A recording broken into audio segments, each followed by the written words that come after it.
안녕하세요. 자식 때문에 소갈이를 하며 살아온 60대 후반 여자입니다. 저와 남편에겐 두 아들이 있습니다. 그리고 저희 큰아들은 평범하게 결혼해 지금껏 아들 하나 낳고 잘 살고 있는 작은 아들과 달리 조금 순탄치 않은 삶을 살았어요. 때문에 마음고생 많았던 큰아들을 보며 저도 남편과 함께 소갈이를 했던 거예요. 그런 안쓰러운 아들의 이야기를 지금부터 시작해 볼게요. 큰아들은 조금은 까불거렸던 작은아들과는 달리 어릴 적부터 참 바르고 의젓한 아이였습니다. 이후 성인이 된 두 아이는 대학을 졸업하고 각각 평범한 월급쟁이가 되었어요. 그리고 큰아들은 착하고 발랄했던 며느리를 데려와 나이 29에 결혼을 했죠. 시간이 흐른 후 며느리는 결혼 2년 만에 임신을 했습니다. 그 해엔 작은아들 또한 결혼을 하며 집안은 겹경사로 크게 들떴어요. 그리고 며느리는 이듬해 제왕절개로 아주 예쁜 딸을 낳았죠. 그런데 소녀가 태어난 지 2달이 조금 지났던 어느 날 큰아들에게서 다급한 연락이 오더군요. 어머니, 지금 저희 집사람 응급실에 실려왔어요. 뭐? 아니, 왜? 집사람이 갑자기 가슴이 너무 아프다고 하더니 숨을 제대로 못 쉬더라고요. 의사들 말론 무슨 폐색전증인가 하는 병인 것 같대요. 지금 의료진들이 달라붙어서 처치를 해주곤 있는데 아무래도 상황이 심상치 않은 것 같아요. 큰아들의 전화를 받고 저와 남편은 다급히 응급실로 달려갔습니다. 응급실 앞은 아비규환이었어요. 우리와 마찬가지로 방금 도착했다던 사돈 어른들은 갓난아기인 소녀를 달래며 울고 있었고 며느리의 여동생도 얼굴이 눈물 콧물로 범벅이긴 마찬가지였죠. 그리고 안타깝게도 며느리는 응급실에 실려간 지 고작 4시간 뒤 하늘의 별이 되고 말았습니다. 의사들은 폐색전증이 산후 산모에게 드물게 발생할 수 있는 합병증이며 출산 후 6주에서 8주 사이가 가장 위험한 시기라고 설명하더군요.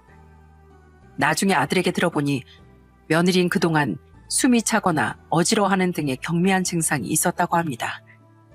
비록 출산 후 받았던 정기검진에선 아무 이상이 발견되지 않았지만 아들은 며느리가 걱정됐다고 해요. 때문에 아들은 며느리를 다시 병원에 데려가려 했지만 아이 보기도 힘들다며 며느리가 너무 피곤해했다고 하더라고요. 그저 아직 몸 회복이 덜 되어서 그런 거라면서요. 며느린 그 위험 시기를 지나며 자신의 몸에 이상을 느꼈지만 끝내 이를 심각하게 여기지 못한 채 상황이 악화됐던 겁니다. 병원 검진 때엔 며느리가 자신의 증세를 대수롭지 않게 여기고 설명하지 않아 혈전 검사를 진행하지 않아서 며느리의 병이 발견되지 않은 것 같았죠. 죄송합니다, 장인어른 장모님. 집사람이 싫다고 해도 제가 억지로라도 병원에 끌고 갔었어야 해요. 이게 다 제 탓이에요. 아닐세, 이건 그저 사고였을 뿐이니 죄책감 갖지 말게. 김서방, 우리 손녀만 잘 부탁하네. 그리고 앞으로 우리에게 연락할 필요도 찾아올 필요도 없어. 자네랑 예지를 보지 않아야 우리도 우리 딸을 겨우 가슴에 묻고 살아나갈 수 있을 것 같네. 며느리를 낙골당에 안채시킨 뒤 사돈 어른들은 아들과 우리에게 작별 인사를 하셨습니다. 자식을 잃은 슬픔과 그럼에도 불구하고 저희 아들의 새 출발을 배려해 주신 두 분의 마음이 절절하게 느껴져 자꾸만 눈물이 앞을 가렸죠. 이후 큰아들은 어린 손녀를 홀로 키우며 슬픔을 이겨갔어요. 우리는 아들에게 집으로 들어오라고 했지만 아들은 며느리와 살던 방 2칸짜리 신혼집을 떠나고 싶어 하지 않더라고요. 때문에 호텔 객실 청소를 하며 돈을 벌던 전 쉬는 날이면 남편이 운영하던 철물점 문을 닫고 남편과 함께 큰아들 집을 찾아가 집안일도 해주고 손녀도 돌봐주며 아들을 돕곤 했죠. 어머니, 저 여자애들 머리 묶는 법 좀 알려주세요. 인터넷 보고 따라하려고 하는데 영 쉽지가 않네요. 에휴, 아무래도 남자 혼자 아내 없이 딸을 키우는 게 갈수록 어렵지?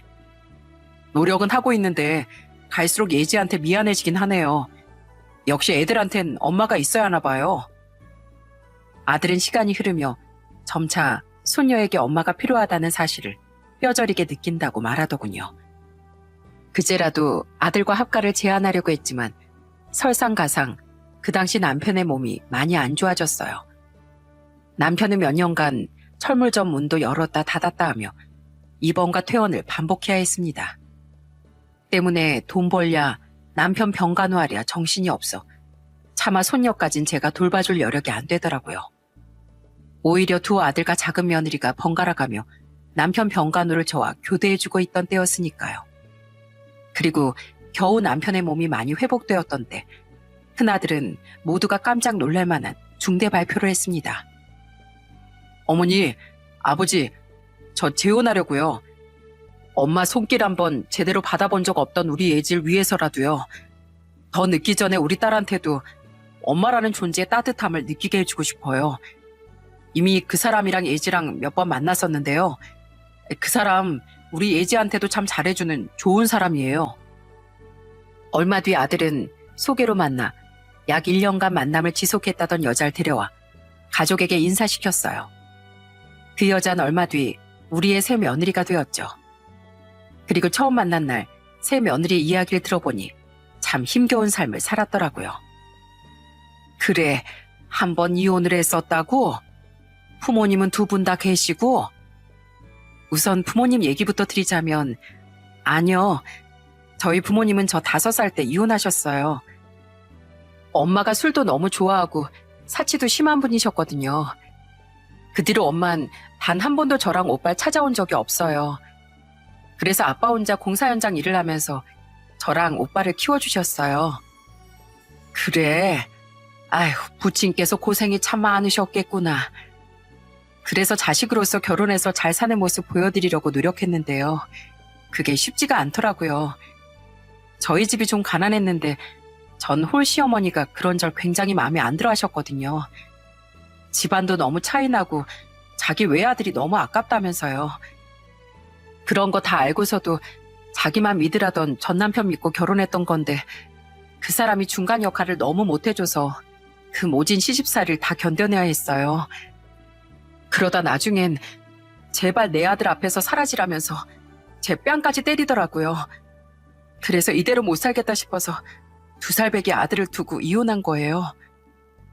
이혼을 하며 며느린 아들에 대한 양육권을 빼앗겼다고 했습니다. 능력도 중소기업 다니던 며느리보다 전 남편이 더 좋았고 집안도 며느리의 전 시댁이 훨씬 넉넉했기 때문에요. 그리고 무엇보다 며느리의 전 시모와 전 남편이 며느리의 아들은 정말 끔찍이 위했다고 하더라고요.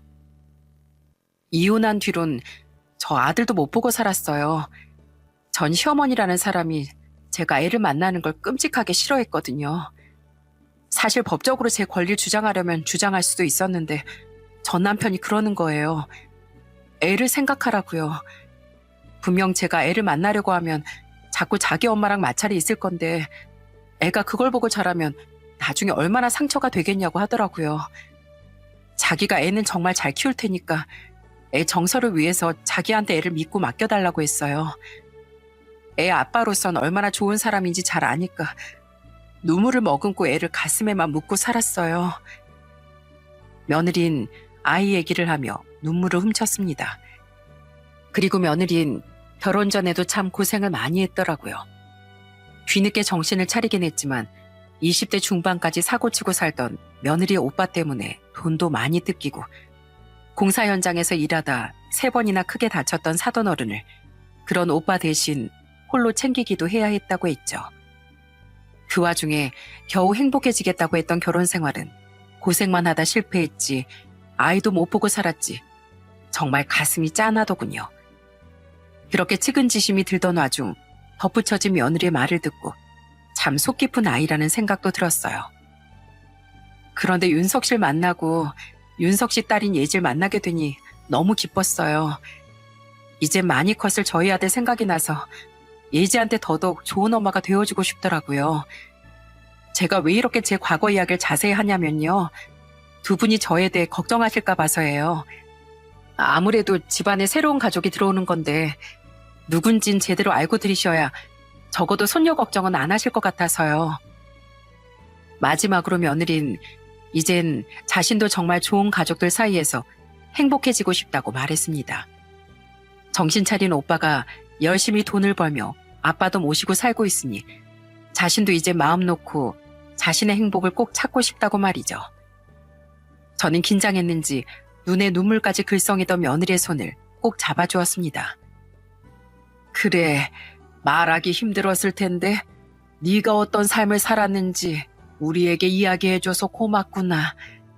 그리고 네가 우리에게 먼저 마음 열어준 만큼 우리도 너에게 진심으로 좋은 가족이 되어주마. 그동안 참 고생 많았다. 남편 또한 작은 아들과 동갑내기였던 며느리가 자식처럼 느껴진다며 등을 토닥여줬습니다.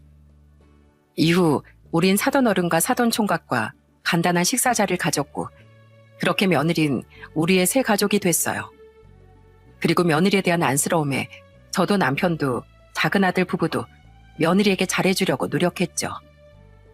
그렇게 지켜보다 보니 며느린 생각보다 더 착한 아이였고 손녀에겐 좋은 엄마가 되어주더군요.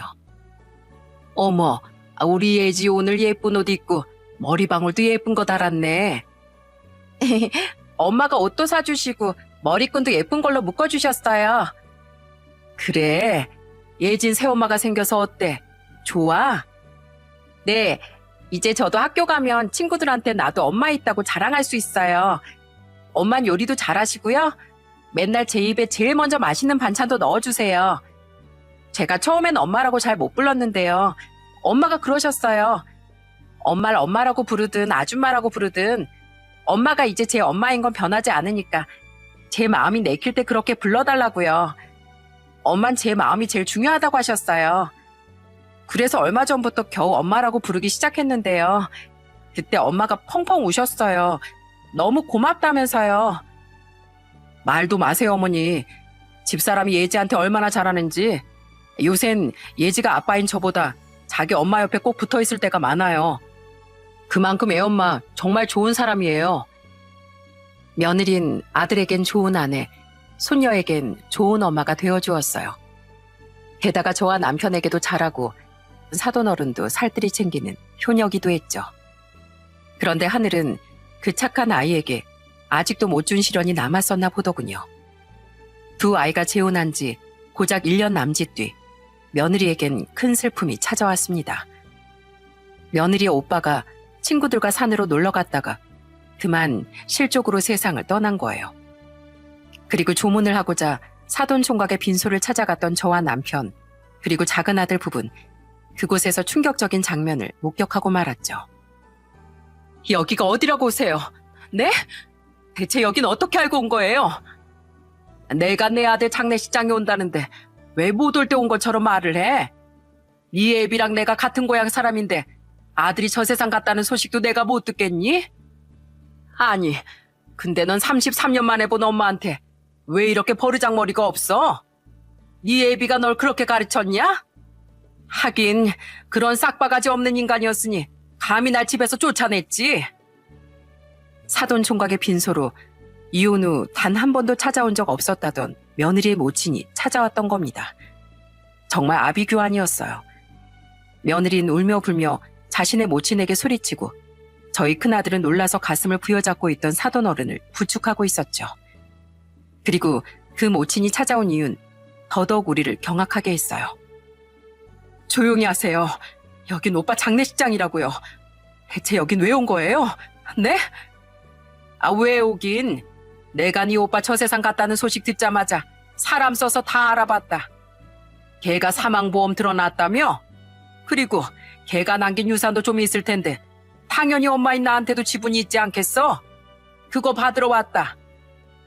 뭐라고요? 그건 오빠가 자기가 평생 마음고생 시킨 아빠한테 죄송해서 아빠를 위해 들어놓은 보험이고 아빠를 위해 남겨놓은 유산이에요. 그걸 무슨 권리로 엄마가 탐을 내요? 내가 괜히 돈까지 써서 뒷조사를 했겠니? 이미 다 알아보고 왔지. 걔가 보험 수익자 지정 따로 안 해놨던데. 그럼 그건 상속재산으로 간주돼서 나한테도 당연히 넘어올 수 있어. 부모가 살아있으면 상속재산은 부모한테 제일 먼저 상속 권리가 있는 거야. 법이 그래, 법이. 뭐라고요? 엄마가 사람이에요? 어떻게 우리가 살았는지 어쨌는지 관심 하나도 없이 살았던 사람이 자식이 눈을 감자마자 돈을 뜯어내러 올 수가 있어요? 절대 못 져요. 우리 오빠 당신 때문에 학창시절부터 삐뚤어졌던 거예요. 그런 불쌍한 오빠가 겨우 정신 차리고 아빠 위해서 남긴 돈을 당신이 왜 가져가냐고요? 왜? 고가오면 네가 법을 다시 만들던가. 당신 정말 천벌이 두렵지도 않어? 나가. 당장 우리 아들 장례식장에서 나가. 평생 고생만 하고 산 내 딸 가슴에 허는 대 못 박지 말란 말이야. 며느린 바닥에 주저앉아 분하고 원통한 눈물을 뚝뚝 흘리며 오열했습니다. 저와 작은 며느린 얼른 달려가 그런 며느리를 안고 달래줬어요. 그리고 그 여잔 결국 저희 큰아들과 사돈어른 그리고 제 남편에 의해 질질 끌려나가고 말았죠. 날 여기서 끌어내봤자 어차피 돈은 나한테도 오게 돼 있어. 두고 봐. 이런 악에 바친 소리를 지르며 말입니다. 이후 안타깝게도 며느리와 사돈어른은 그 여자에게 사돈 총각이 남긴 보험금과 유산을 일부 빼앗길 수밖에 없었어요. 법적 조치를 취해보려고 했지만 그 여자가 사돈 총각의 친모인지라 막을 방도가 없더라고요. 게다가 엎친 데 덮친 격으로 사돈 총각의 사고와 그 여자의 일까지 겹쳐 이번엔 사돈 어른이 쓰러지시더군요. 사돈, 괜찮으세요? 괜찮습니다. 다행히 생명엔 지장이 없으니까요. 여기까지 와주셔서 감사합니다. 아니에요. 당연히 와봐야죠.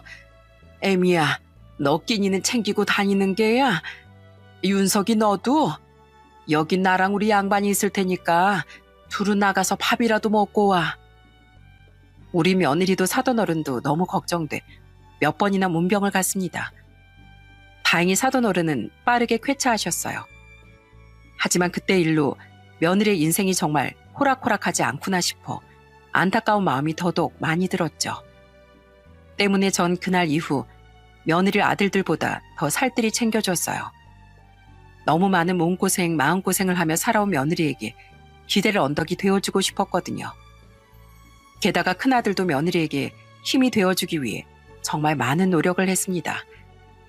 아들은 혼자 남은 데다 한번 쓰러지기까지 했던 사돈어른을 자신의 집으로 모시려고 했어요. 근데 장인어른이 끝까지 고집을 부리시더라고요. 절대 저한테 폐가 되기 싫으시다면서요. 폐가 아니라고 아무리 말씀드려도 고집 부리시더니 고향의 동생분 집으로 결국 내려가셨어요. 다행히 그 근방엔 다른 친척분들도 많이 살아서 안심이긴 한데 그래도 자주 찾아뵈려고요. 아들은 며느리와 손녀와 함께 사돈어른을 자주 찾아뵙고 여행도 많이 다니더군요. 우린 그 편으로 선물이며 보약도 많이 보내드렸죠. 아들도 우리도 그렇게 신경을 쓰니 며느린 우리에게 더더욱 고마워했습니다. 큰애 너도 우리한테 잘하잖아. 그리고 가족끼리 힘들 때 더 돕고 위로하면서 사는 거지. 우린 그렇게 서서히 신뢰와 정을 쌓으며 단단한 가족이 되어갔어요. 아니, 그런 줄로만 알았죠. 큰아들 내외가 재혼한 지 3년 뒤 제가 청소일을 하던 호텔에서 큰며느리를 마주치기 전까지만 해도 말입니다. 아이고, 허리야. 나이가 드니 몸이 점점 버티질 못하네. 주말이었던 그날 저는 호텔 13층 객실들을 청소하고 있었어요. 그리고 한 객실을 청소하고 복도로 나온 전 호텔 복도 반대편에서 중앙 엘리베이터를 향해 걸어오던 사람들을 무심코 보게 됐죠. 제일 앞서 걷던 여잔 한쪽 손에 한 남자의 손을 잡고 있었고 그 뒤론 건장한 남자가 짐가방을 들고 따라오고 있더라고요. 지방 사는 가족끼리 서울에 놀러 왔나? 처음엔 당연히 그들이 한 가족인 줄 알았습니다. 셋이 도란도란 얘기를 나누며 걸어오는 모습이 누가 봐도 단란한 가족처럼 보였거든요. 그런데 그 사람들이 점점 가까워질수록 저는 뭔가 이상함을 느꼈어요. 아이의 손을 잡고 있던 여자의 얼굴이 어딘가 굉장히 낯이 익었거든요. 그리고 그 여자가 엘리베이터 근처에 서 있던 제게 가까워진 순간 저는 눈이 휘둥그레지고 말았습니다. 큰애야, 너 왜 여기 있니? 어머님. 그 사람은 바로 저희 가족에게 새 행복을 가져다 주었던 사람, 저희 큰며느리였어요. 청소 유니폼을 입고 있던 제 얼굴을 본 순간 며느리 또한 굉장히 당황한 표정이 되더군요. 며느린 순간적으로 옆에 있던 아이의 손을 놓으며 저를 향해 말을 더듬으며 말했어요. 여기가 어머님이 청소한다던 곳이었어요? 그냥 전 숙박업소라고 하시길래 그냥 모텔 같은 데서 일하시는 줄 알고. 그래, 내가 일하는 곳이 여기다. 근데 넌 여기 왜 있어? 옆에 애랑 뒤에 남자 누구고? 마주친 곳이 다른 곳도 아닌 호텔이었으니 얼마나 오만 가지 생각이 제 머릿속을 스쳐 지나갔겠습니까? 저는 자꾸만 불길한 느낌이 드는 생각들을 억지로 꾸역꾸역 밀어넣었어요. 우리 며느리가 어떤 앤데 그럴 리가 없다고 되뇌이면서요. 하지만 선뜻 대답을 하지 못하고 입만 뻐끔거리고 있던 며느리의 태도에 거대한 절망감이 계속 밀려오더군요. 난 애랑 같이 먼저 내려가 있을게. 당신은 잘 얘기하고 천천히 내려와. 그 남잔 마치 죄진 사람 같은 눈빛으로 제게 인사를 꾸벅한 뒤 어리둥절해하는 아이와 함께 엘리베이터를 타고 내려갔습니다. 그리고 엘리베이터 문이 닫히자 곧장 이어진 며느리 행동에 저는 기겁을 하고 말았어요. 죄송해요, 어머님. 제가 잘못했어요. 며느린 대뜸 제 앞에 무릎을 털썩 꿇으며 울음을 터뜨렸거든요. 그 순간 저는 두 눈을 질끈 감았습니다. 뭔지 몰라도 제 불길한 느낌이 틀리지 않았다 싶어서 말이죠. 며느린 제게 변명 한번 안고 그 남자와 아이의 정체와 왜 자신이 그곳에 있었는지 흐느끼며 설명하기 시작했어요. 사실 같이 있던 사람 제 전 남편이에요. 제 옆에 있던 아이는 올해로 10살 된 제 아들이고요. 뭐? 아니, 너 아들 안 보고 산지 오래됐다며? 근데 왜 그 애뿐 아니라 전 남편이라는 사람까지 같이 있었어? 그것도 이 호텔에서. 사실 저희 애가 1년쯤 전에 백혈병에 걸렸다는 소식을 전 남편이 전해왔었어요. 그때 애 아빠가 저한테 울면서 용서를 빌더라고요. 여보, 나 사실 이혼하고 당신 잊어보려고 많이 노력했어. 근데 아무리 생각해도 당신만한 여잔 세상 어디에도 없더라. 하지만 애 정서를 위한답시고 당신한테 아들까지 빼앗아 갔던 내가 무슨 염치로 당신한테 연락할 수 있겠어. 근데 애가 반년 전에 이렇게 아프게 되면서 자꾸 엄마를 찾으니까 나도 우리 애를 위해서 당신한테 용기 내서 연락한 거야. 여보, 당신 그렇게 구박하던 우리 어머니 2년 전에 돌아가셨어. 그러니까 우리 애를 위해서라도 나랑 다시 재결합해주면 안 될까? 그때 며느린 전 남편의 사과에 마음이 흔들린 것이 아니라고 했습니다. 너무 보고 싶었지만 가슴에 묻어야만 했던 아들이 백혈병에 걸렸다는 소식에 머리가 그저 새하얘졌다고 했죠. 그래서 애를 보러 갔었다고? 예, 그걸 왜 가족들한테 숨겼어? 우리가 네가 아픈 아들을 보러 간다는데 그걸 반대할 거라고 생각했니? 아니에요. 남편한텐 곧장 사실대로 말했고 그래서 남편도 다 알고 있었어요. 제가 재혼한지 몰랐던 전 남편한텐 제가 재혼했다고도 말했고요. 남편은 처음엔 저랑 같이 대전까지 우리 아들을 보러 가주기도 했었는걸요. 어머님 아버님께는 괜히 걱정하실까봐 구태여 말씀드리지 않은 거고요. 그 뒤로 남편은 일하랴 애 보랴 바빠서 같이 못 갔지만 제가 한 번씩 아들 문병을 가는 건 붙잡지 않고 응원해줬어요. 그래서 제가 얼마나 고마웠는지 몰라요. 그런데 어머니, 그런데 아들이 얼굴도 모르고 살았던 절 보니까 너무 좋았었나 보더라고요. 처음엔 저를 보고 신기해만 하더니 자꾸만 제가 서울로 못 돌아오게 울며 불며 막는 거예요. 다른 애들은 다 엄마랑 아빠랑 같이 사는데 왜 엄마는 평생 자기 버려놓고 지금도 자기를 두고 가려고 하냐면서요. 제발 엄마랑 아빠랑 다시 같이 살면 안 되냐고 애가 저한테 전화까지 하면서 애원했어요. 전 남편도 제가 재혼한 걸 아는지라 차마 절 대놓고 붙잡지 못했는데 애를 위해서 저랑 같이 다시 살고 싶다는 식으로 계속 말을 흘리더라고요. 말이 왜 이렇게 길어? 그래서 애 때문에 지금 우리 아들을 배신하기라도 했다고 말하고 싶은 거야? 네, 너무 괘씸하시겠지만 맞아요, 어머님. 사실 오빠 그렇게 보내고 아빠도 고향으로 내려가시고 나니까 저도 사람인지라 제 피부치가 그립더라고요. 남편도 어머님도 아버님도 예지도 다 저를 사랑해주지만 제 피가 통한 가족은 제 아빠와 아들뿐이니까요. 근데 그 와중에 아픈 아들을 다시 만나니까 마음이 너무 흔들렸어요. 그래도 남편을 배신하면 안 된다고 몇 번이나 마음을 다잡았는데요. 제 아들한테 저와는 다르게 이제라도 온전한 가정을 만들어주고 싶다는 욕심이 자꾸 저를 유혹하더라고요. 며느린 결국 두 눈을 질끈 감고 못된 여자가 되는 길을 선택했다고 합니다. 자신을 믿고 아이에게 혼자 보내주었던 제 큰아들의 믿음을 저버리고 며느린 출장 핑계로 몇 번이나 더 전남편과 아이를 만나러 갔다고 해요. 그 사이 비교적 저위험군 환자였던 며느리 아이는 퇴원 후 한 번씩 검사만 받으러 다니며 일상생활에 복귀할 정도로 회복됐다더군요. 하지만 며느린 저희 아들에게 그 말을 하지 않고 이후로도 아이 문병과 그걸로도 모자라 여전히 출장 핑계를 대며 아이와 전 남편을 만나러 다녔다고 했죠. 아이가 엄마 아빠랑 같이 놀러도 다니면서 너무 행복해하니까 점점 더 아이 곁에 남고 싶다는 마음이 강해져 갔어요. 그래서 사실 이번에도 어제부터 1박 2일로 지방 출장이 있다고 거짓말하고 이랑 전 남편이랑 시간을 보냈던 거예요. 그 둘이 이번에 서울 구경을 하고 싶다고 해서 여기서 하루를 묵은 거고요. 그런데 꼬리가 길면 결국 밟히는 법이었나 봐요. 여기서 이렇게 어머님을 만날 줄은. 정말 죄송해요, 어머니. 근데 저 더 이상 우리 아들과 떨어져 살던 시절로는 못 돌아갈 것 같아요.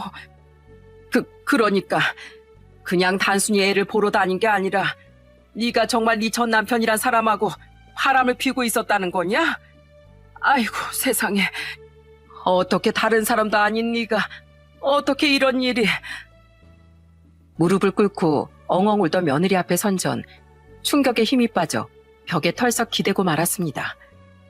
너무도 신뢰하고 믿었던 며느리였던지라 그 충격도 배신감도 배로 다가오더라고요. 저는 눈물을 흘리며 며느리에게 원망을 뱉어냈어요.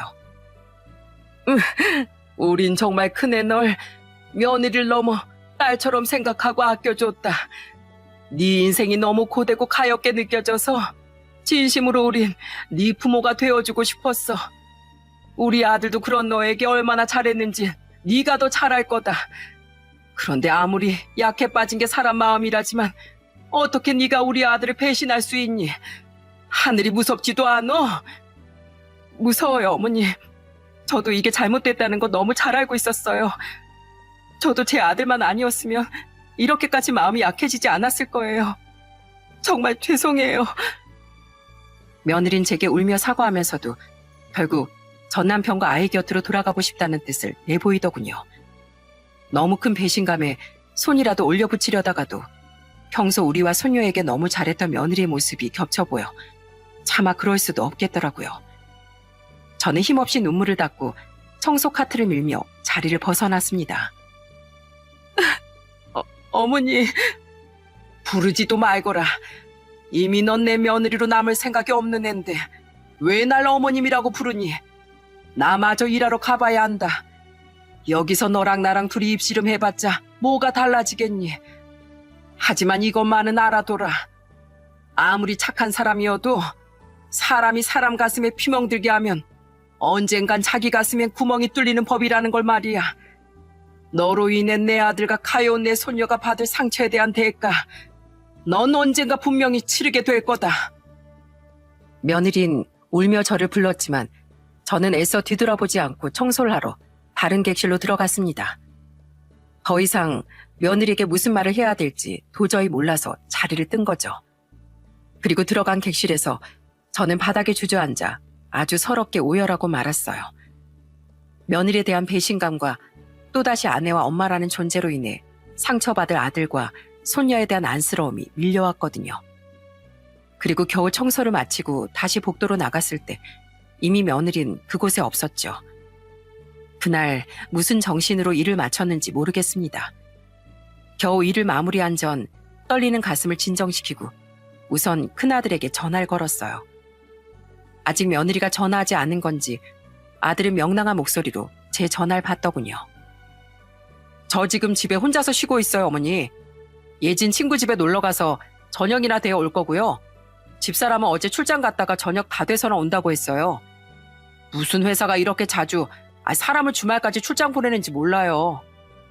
출장? 예지가 집에 없다니 잘 됐구나. 내가 애미에 대해 할 말이 있으니까 잠깐 너희 집으로 가마. 저는 아무것도 모르고 있던 아들에게 모든 걸 이야기해주고자 아들의 집으로 향했습니다. 그리고 그날 저에게 며느리에 관한 모든 이야기를 들은 아들은 도저히 이 상황이 믿기지 않는지 손으로 입을 틀어막더라고요. 어머니, 이거 혹시 꿈인가요? 그렇죠? 이거 말도 안 돼요. 집사람이 얼마나 좋은 사람인데요. 아무리 좋은 사람이라도 때론 사람이 그렇게 눈이 멀게 되는 법인가 보다. 믿기지 않지만 모두 사실이야. 어차피 곧 애미가 들어오면 자기 입으로 너한테 다 얘기할 거다.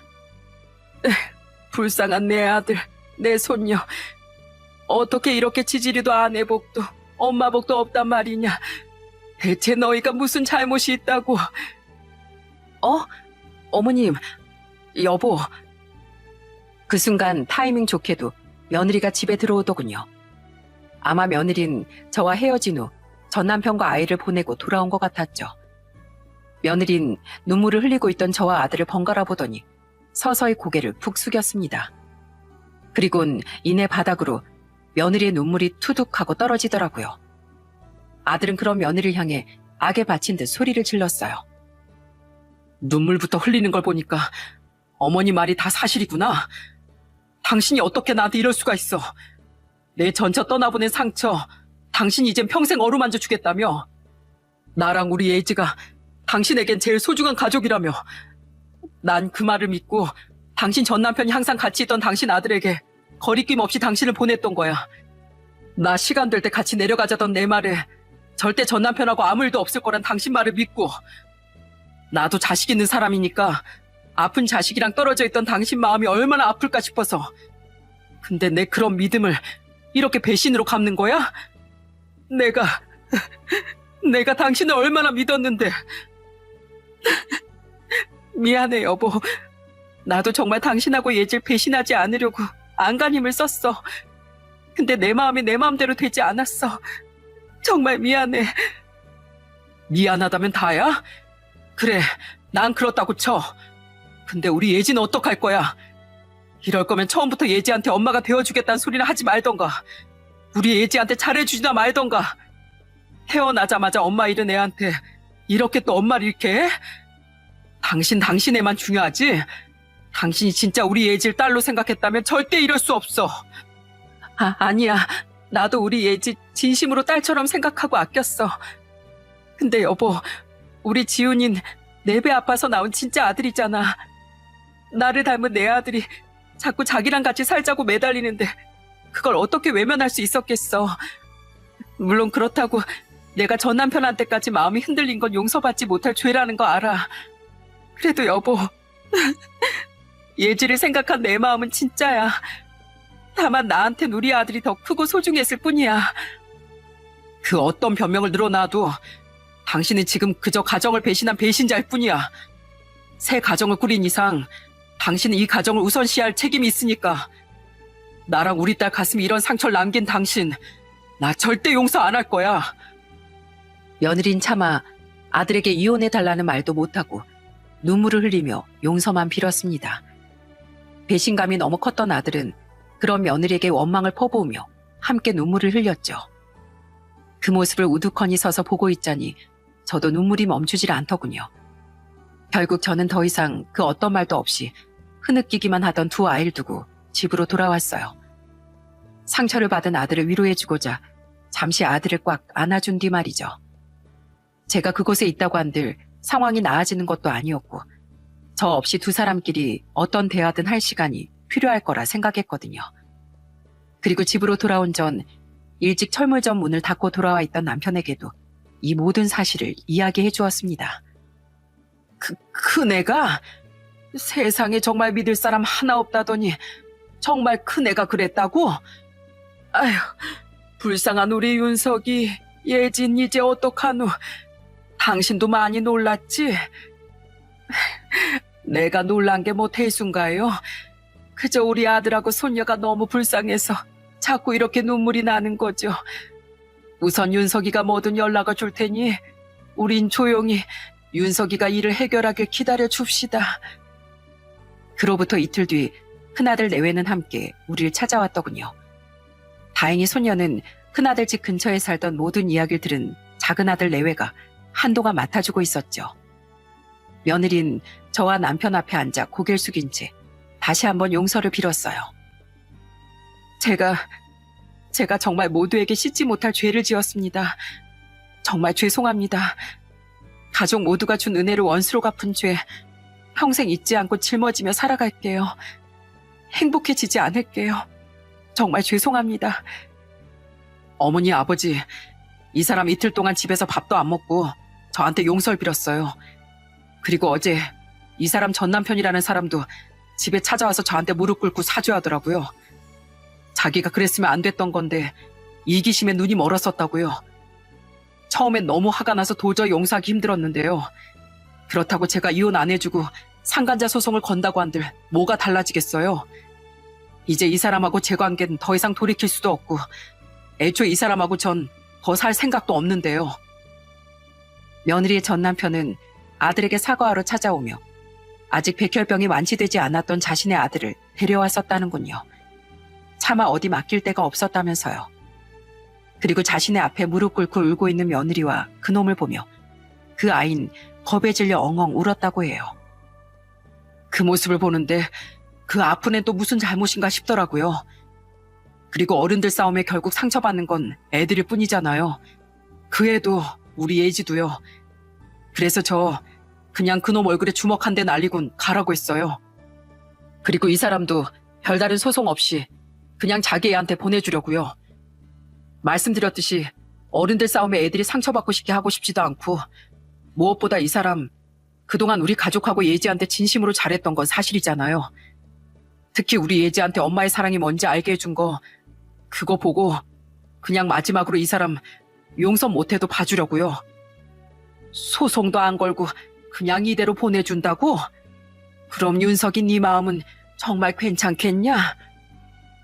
남편은 놀라운 아들의 말에 염려스러운 듯 물었습니다.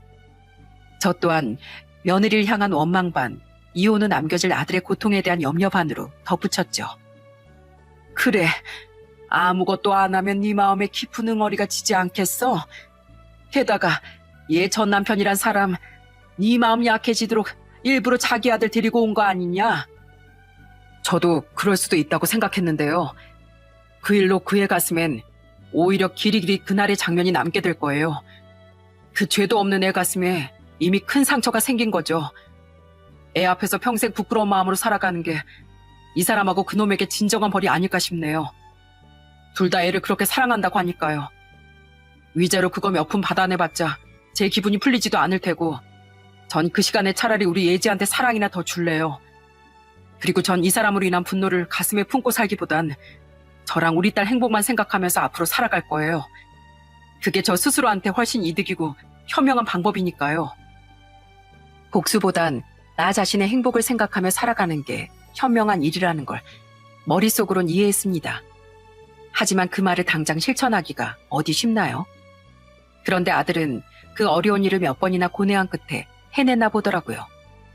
참 저희 아들이지만 대단한 아이라고 생각했어요. 그리고 마지막으로 아들은 여전히 고개를 못 들고 눈물을 흘리고 있던 며느리를 흘끔 보더니 이런 말을 덧붙였습니다. 그렇다고 당신, 내가 당신에게 아무 감정 없을 거라 생각하지 마. 나도 사람인데 너무 화가 나는 건 당연한 거니까. 근데 나도 내 애가 백혈병이란 무서운 병에 걸렸으면 마음이 약해졌을 것도 같더라.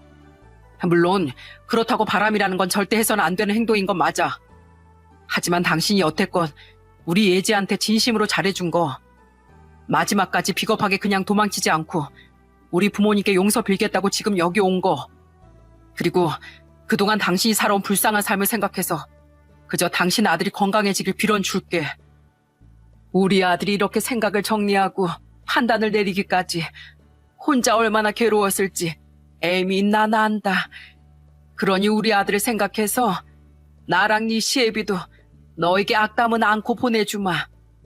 그러니까 넌 평생 우리 아들하고 손녀에 대한 죄책감만은 잊지 말고 살거라. 그리고 이 이상 네 아들에겐 부끄러운 부모가 되지 말면서 살아가길 바란다. 하고 싶은 말은 많았지만 가장 중요한 건 아들의 결정이라고 생각했기에 우린 그렇게 며느리를 보내주었습니다.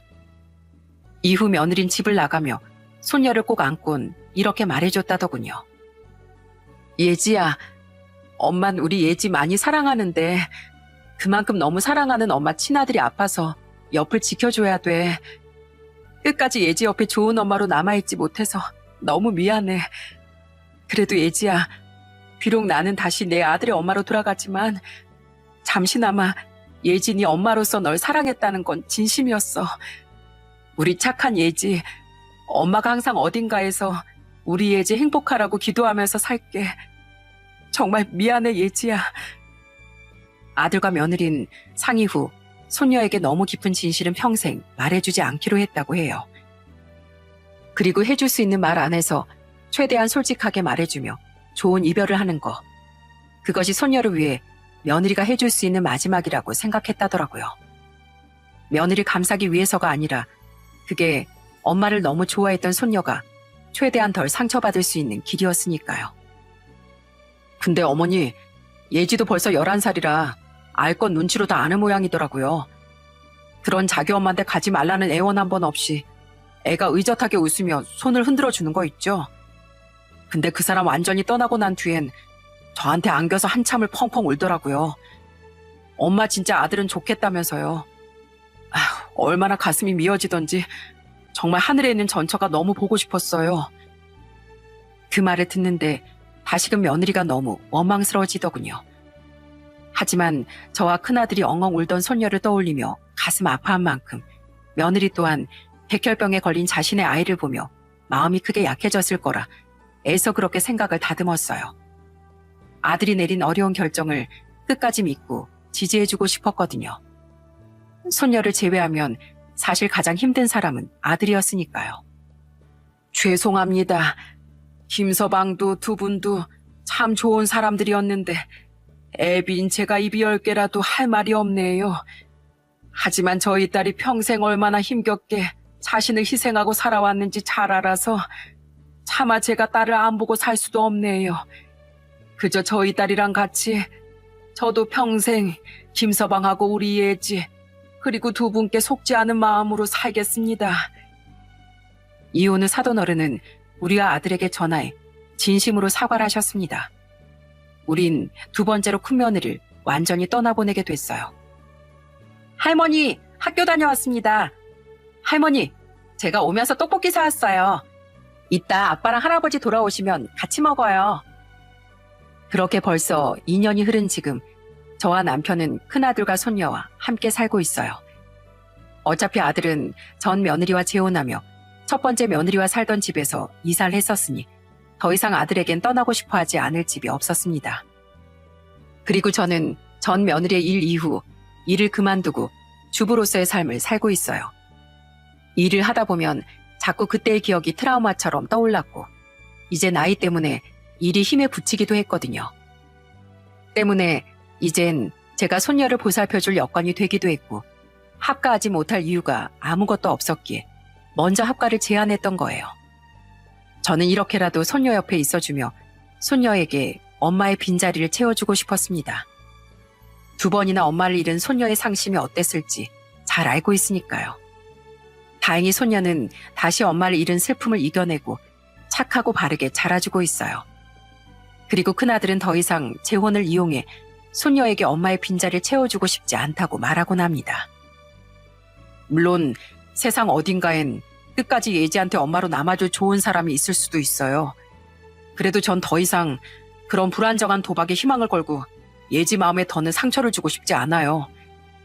그저 앞으론 제 자신이 2배로 좋은 아빠가 되어주는 게 애를 위해서 가장 좋은 방법인 것 같아요. 저와 남편은 그런 아들도 또 너무 빨리 의젓해져 버린 손녀도 안쓰러워하고 있습니다. 때문에 우린 여생 동안엔 힘이 닿는 한 아들과 손녀 모두에게 든든한 지지자이자 부모가 되어주고 싶어요. 그리고 두 아이 가슴에 상처를 남기고 떠난 전 며느리를 솔직히 아직까지도 원망하지 않는다곤 못하겠습니다. 그래도 저 역시 한 사람의 부모로서 저희 큰아들처럼 전 며느리가 자신의 아이 많은 힘겹게 살아온 며느리 자신과 달리 행복한 아이로 키워갈 수 있길 바라는 주려고요. 잘못은 전 며느리와 그 애의 전 남편에게 있지 아이는 죄가 없으니까요. 그리고 그보다도 훨씬 더 우리 손녀가 아주 행복한 아이로 자라주길 바라고 있습니다. 물론 우리 작은 아들의 아이도 마찬가지로 말입니다. 누군간 우리를 배신한 전 며느리를 왜 그렇게 순순히 보내줬냐고 혀를 차실지도 모르겠네요. 물론 저희도 응징을 하려면 법의 힘을 빌려서라도 전 며느리에게든 혹은 전 며느리의 전 남편에게든 해줄 수 있었어요. 하지만 큰아들의 말처럼 이미 엎질러진 물이고 어른들의 양심으로 아이들 가슴에까지 상처를 남기는 일을 우린 고심 끝에 포기했던 거예요. 그리고 우리가 베푼 아량은 분명 우리 손녀에게로 어떤 식으로든 복이 되어 돌아올 거라고 생각합니다. 또한 전 며느리나마 우리와 손녀 가슴에 상처를 준 일에 대한 죄책감을 평생 안고 살아갈 거라고도 생각해요. 어찌 보면 그게 바로 진정한 천벌인 거겠죠. 저희가 꼭 보복하지 않았어도 사람은 그렇게 과거에 대한 업보를 안고 살아가는 법이니까요. 그럼 저는 이만 사연을 마치고 내일은 한층 더 아들과 손녀와 함께 행복해지기 위해 일상으로 그만 돌아가 보겠습니다. 제 사연 들어주셔서 감사드립니다. 마지막으로 이젠 저희 큰아들과 손녀에게 더 이상의 아픔이 찾아오지 않도록 응원 한 번씩만 정중히 부탁드릴게요. 그럼 모두들 행복하세요.